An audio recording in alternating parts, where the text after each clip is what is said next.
Karanasan niyo? Pagkatapos namin kumuha ng number sa PPRCB, doon kami pinadala sa room na sa baba. Opo. 103 daw. Opo. Punta kami sa 103. Punong-puno daw doon sa room. Dinala kami sa waiting area. Tapos sa waiting area, ang dami pumapasok. Ini-entertain nila, ayaw paubuin muna. Yung walang system, first come, first serve dapat. Hindi.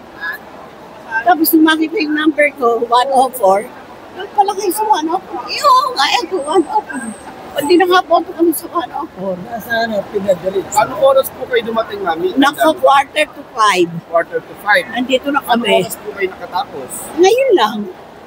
6:15 na.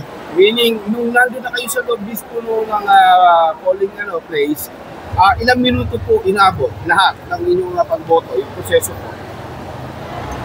Naka more than 45 minutes. 45 minutes po. Yeah. Ganun katagal? Dahil nga po sa sinasabi, kinuha pa sa taas Oo, ganun. yung balota po daw. Oh, bakit ganun? Hindi ba every precinct may kanya-kanyang number? May balota yun.